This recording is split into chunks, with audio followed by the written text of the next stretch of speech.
So I was scrolling YouTube one day and I come across a video discussing the age-old question between a hydrogen bomb and a coughing baby. And just like how Einstein came up with his theory on relativity, I got the equally genius idea to calculate how many Miwas would it take to beat the king of curses, Sukuna. Now, obviously this is an extremely challenging video to make, but I've read the manga like 3 times and I have a mathematics degree, so we can probably make it work. But before we even hop into the argument, we need to find out how strong each of these combatants are individually. First off, with our GOAT, we have Miwas. She's a grade 3 sorcerer with no innate technique, but tries to make up for it with her mid sword skills. In Jujutsu Society, being grade 3 means her strength is about relative to a small handgun. She has simple domain, but her ultimate fastest move couldn't even keep up with a Yuji who just became a sorcerer with barely any training. But on the other end of the ring, we have the king of curses, Sukuna. And I think the best way to understand his strength is to scale up from Miwa. A character that's considered to be much stronger than her is Nobara, who's been stated to have grade 1 potential. On average, grade 1s deal with threats so dangerous military tanks may not even be enough. But even with that strength level, her power is completely dwarfed in comparison to an average grade 1 like Nanami, who was able to completely negative diff a fighter that was giving Nobara trouble. And even within the grade 1s, there are still people far above Nanami with the ability to level mountain ranges, see into the future, and even create armor tough enough to tank nuclear bombs. But even still, these guys pale in comparison to these special grades. Being classified as a special grade means you have the ability to single-handedly overthrow an entire nation. Characters like the strongest grade 1s can't even do anything to these monstrous powerhouses. So Miwa gets no diffed by Nobara, who gets no diffed by Nanami, who gets no diffed by stronger grade 1s, who they themselves get strong by the special grades. Which makes sense when you think of the classifications. She has the strength relative to a small handgun, while characters like Yuta and the special grades have strength to overthrow a nation, which would include, millions of soldiers, tanks, warships, planes, nuclear bombs. Now imagine all that power, and imagine these special grade monsters get fucking no diffed by Sukuna. Yuta, a nation level threat, stated that if Gojo hadn't weakened him so much in their fight, he would have been wiped out instantaneously. So hopefully that gives you some idea of his strength. When it comes to his abilities, his curse technique is Shrine, which allows him to throw slashes, cutting through nearly anything. And after using his 2 types of slashes, he can activate Fuga, which is just, kind of just a big nuke. But to top it all off, he has a barrierless domain that shreds anything to pieces within seconds. So basically, we've come to the conclusion that Miwa is like a dying ant compared to the walking hypernova of Sukuna. Are you an anime fan looking for a new peak game to play? Well, thanks to today's video sponsor, I have just the game for you. JoJo's Bizarre Adventure Golden Spirit. I just saw the new trailer for this game, and honestly, I was not expecting this many characters from across the series. Seeing fighters from parts 1 through 6 all in one game is pretty tough. And some of the side characters that showed up actually completely caught me off guard. On top of that, the stand animations look really clean as well. They also recreated a lot of the most iconic poses and abilities from throughout the anime. So, if you're a JoJo fan, there's a lot of fan service packed into these battles. The cinematic presentation definitely gives it that over-the-top JoJo energy. Pre-registration is officially live right now on iOS or Android, and anyone who signs up contributes towards unlocking global milestone rewards. As more players pre-register, everyone gets more rewards, and the final milestone unlocks SR Joseph Joestar. So, help the community and working together to reach that goal. If you're interested, hit the link in the description below or in the pinned comment. What are you waiting for? Pre-register for JoJo's Bizarre Adventure Golden Spirit today, and you will not regret it. Now let's hop into the calculations on how she can potentially win. So my first initial plan on making this video is to keep on just throwing Miwas at Sukuna and have his curse energy output drop to 0 from just the sheer number of them. Let's say they fight in like a flat field, and every time they get as close as possible, he pops a domain to shred them all down. Now first off, we need to find out how many Miwas would fit in this half spherical domain, and then we need to figure out how much curse energy does Sukuna even use per domain. Firstly, the amount of Miwas. Sukuna's domain is 400 meters in diameter with a 200 meter radius. Miwa is a skinny girl, only 5'4". So now we just have to do some simple calculations to get our total amount of Miwas eviscerated by one domain. The volume of a hemisphere is 2/3 pi r, which is 200 cubed. Think of us a total volume of 16,755,160 meters cubed. One Miwa takes up roughly 0.244 meters cubed of space. So if we divide the two numbers to get our grand total of around 69 million Miwas being shredded per domain. Now, obviously, we are assuming nearly every Miwa is pure bloodlusted, monkeying into battle without fear for their own lives. So every time they swarm him and get right in his face, he'll pop another domain, eviscerating roughly 69 million at a time. But now we have to find out how many times could he even pop a domain? Now, for someone like Satoru or Gojo with the 6 eyes, he basically can't run out of cursed energy because his raw, unparalleled, perfected efficiency of using it. Now, Sukuna has more cursed energy than Gojo, but his efficiency is slightly not as good. So while we don't have an exact amount, considering they said his efficiency was nearly as good as Gojo's, which is perfect in and of itself, we can just roughly assume popping a domain for Sukuna only shaves off like 0.01% of his total reserves. Now, this number may be way higher or lower than we actually know, but truthfully, we don't know. So I just think this is a decent estimation based on what we've seen. Now, all we have to do is multiply 69 million by 10,000 to get the amount of Miwas that would be shredded by all of his domains. And that now brings our new total to 690 billion Miwas, all put in the blender from domains alone. That total is nearly 100 times the current world population in just Miwas. If we were to stack this many Miwas on top of each other, with each of them being around 1.625 meters tall, you would get a grand total of 1.12 billion kilometers, or around 700 million miles. The distance from the Earth to the Moon is 384,000 kilometers. The distance from the Sun to Earth is about 150 million kilometers. So with our Miwa Tower, we would reach nearly 80% of the distance from our sun to fucking Saturn, just for some perspective. But you know, the 690 billion sacrifice is worth it, because now that he's out of cursed energy, we should just be able to jump him, right? Black Flash!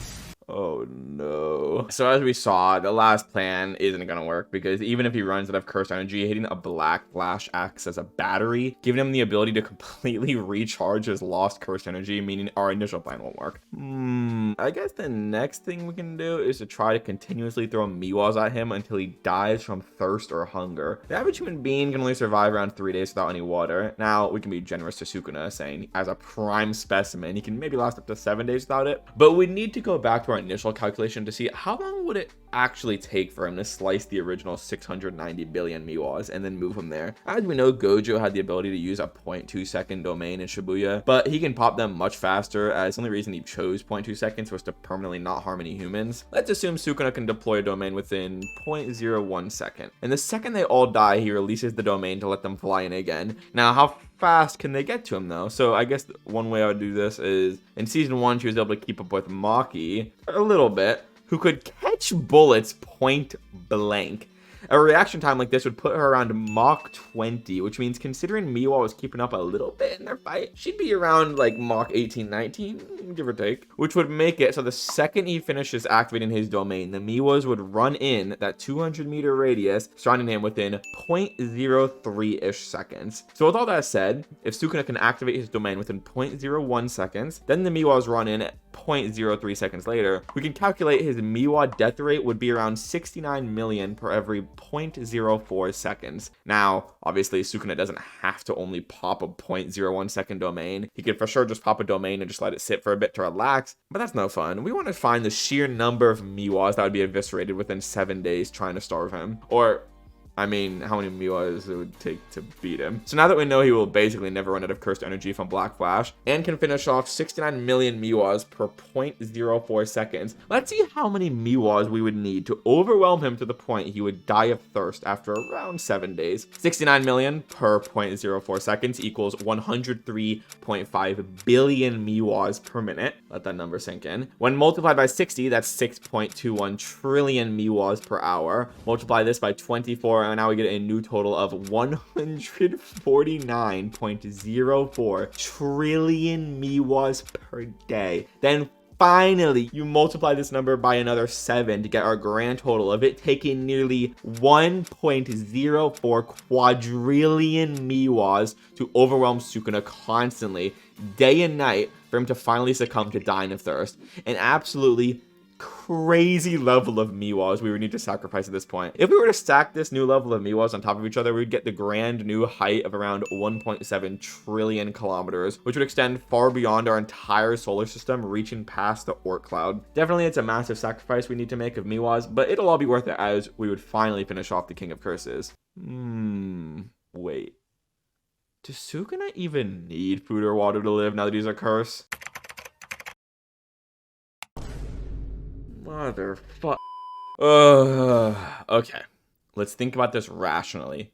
We have a character that basically has infinite stamina, doesn't need to eat, drink, or sleep. And the only thing we have to use to fight him with are characters that most likely couldn't even damage him. It's time we start thinking outside the box, guys, as this evidently is not working. We need to be smart and think logically. What if someone could mush all of the Miwas into a space tight enough to create a black hole? It's genius. Now, obviously, your mind goes to Yuki, but she more or less just has the ability to create a black hole, which at that point wouldn't be Miwa's win. So right now, what we need is the ability to crush a singular Miwa past our Schwarzschild radius using this formula right here to find out how small she would need to be to create a black hole. According to the calculations, she would need to be about 1.2 quadrillion times smaller than an atom, and I don't really have too much faith in anyone in this verse having the capabilities of getting her there. Maybe we can get like 4 Gojos to surround her, all pushing her using infinity like they did to Hanami, and smush her to that size, but I don't think that would work. So I guess the black hole one we're gonna have to put in the back shelf for now. So if that's not gonna work, what's next? Okay, hear me out. What if we blew him away? Now, obviously, this won't make much sense, but trust, let me cook. What if we made a wall of Miwas that all swing their blade at the same time to create a sonic boom of wind to blow them out of the atmosphere? Because Sukuna can't survive in space. Obviously, to make this plan work, we need to do a few calculations. Firstly, how fat is Sukuna exactly? In his true form, he looks to be about 6 to 7 feet tall with a high amount of muscle, so I'd estimate he's probably like 300 to 400 pounds respectively. Then we need to calculate how many joules of energy it would take to launch a 350-ish pound creature into orbit. According to my genius 800 IQ calculations using ChatGPT, it would take about 10 billion joules of energy to launch Sukuna out of our atmosphere and into space. So now, all we just need to do is find how many sword swings it would take, and we'll have our answer. A default swing from her blade would launch about 175 joules of energy into the air. Not much at all, but all we have to do now is divide 10 billion by 175 to get our answer on how many Miwas swinging their blades would it take to launch Sukuna into orbit to make him die. Doing the calculations, it would take about 57 million Miwas needed swinging their blades at once to accomplish this feat. A much smaller figure than our previous 1.04 quadrillion Miwas. Only issue is, even if we did make a 3700 by 3700 meter square of Miwas lined up to swing a Sukuna, their air pressure wouldn't really be focused solely on one spot, and it would disperse in every direction. Plus, the amount of energy released in that moment would burn up most of Miwas, doing more harm than good for our side. Wait a second. Burn up. I've got it! Okay, ladies and gentlemen, after countless hours of research and agony, I have thought of a surefire way for us to achieve victories with the Miwas that Sukuna will have literally zero counterplay to. I call it Operation Sun Nuke. Now, I know off the name you're already probably skeptical, but trust me, this is genius. This strategy has 2 different ways of working. We will go through both options and pick the one that makes the most amount of sense in the end to answer our question on how many Miwas to beat Sukuna. Firstly, I think this way is slightly less efficient. We were going to continue throwing Miwas at Sukuna for 5 billion years until the sun engulfs the earth, giving us the win over Sukuna. Now, obviously, this strategy is flawed for a number of reasons. First of all, I don't even know if Miwa should get credit for that win, because it's more or less just Mother Nature doing its thing than anything else. And it would be extremely ineffective because it would take an ungodly amount of Miwas to stall this one out. But just for fun's sake, let's see how many Miwas it would take in scenario 1. We calculated he can beat 1.04 quadrillion Miwas per week. So if we multiply that number by 52, we get the number of Miwas he beats in a year, which would equal roughly 54.08 quadrillion. All we need to do now is multiply that number by 5 billion to get our new grand total of around 270 septillion Miwas, which when stacking on one another is roughly half of the observable universe. Absurd. But as we stated, I mean, we could also get the same result with 0 Miwas just by waiting the 5 billion years out themselves. So no, it's not as satisfying. We need to win using the Miwas somehow, not just time itself. So here's our better second option. We will be throwing Miwa into the sun until its mass gets big enough to engulf Earth, beating Sukuna. And this time, she'll get credit, since technically they caused the sun to enlarge, giving us the W. Okay, so the new question is, how many Miwas would this actually take? Well, if we throw a singular Miwa into the sun, it would only increase its total mass by 0.0000000000000000000000000000000000000000000000000000000000000000000000000000000000000000000000000000000000000000000000000000000000000000000000000000000000000000000000000000000000000000000000000000000000000000000000000000000000000000000 277%. Seems like a fairly small number. But the one thing I've learned in this video is anything is possible with enough Miwas. But on top of that previously small number, the sun also naturally burns about 4.26 million metric tons of mass every second through nuclear fusion. So that one extra Miwa of mass would be canceled out within 13 billionths of a second. So for us to expand the sun to the point of it engulfing Earth would literally turn it so unstable to the point it would actually just become a black hole before it ever became a giant sun. So the black hole strategy, low-key working, but we're getting there a different way. The amount of damn Miwas it would take for the event horizon to hit Earth means we would need to add about 100 million suns of mass to our current sun. And considering Miwa is only a tiny girl, that's about 55 kilograms, that means using the power of math, we would need to throw about 3.6 times 10 to the 36 Miwas into our very own sun. Or in other words, 3.6 undecillion of them. Let me just write this number out for you to show the sheer size of this. If you actually want a way to think of what undecillion is, it basically goes million, billion, trillion, quadrillion, quintillion, sextillion, septillion, octillion, nonillion, decillion, and then undecillion. So yeah. And for some examples of how big this is, there are roughly only 10 to the 24 stars in our observable universe, which would average out to be 3.6 trillion Miwas per every one star. If one Miwa was 1 second, 3.6 undecillion seconds is 8 quintillion times older than our entire universe. You would need about 500 quintillion times more grains of sand on Earth to equal this number. This number is also about 500 million times bigger than the number of atoms in a human being. And finally, the comparison we've done all video. If you were to stack this many Miwas on top of one another, it would be, drumroll please,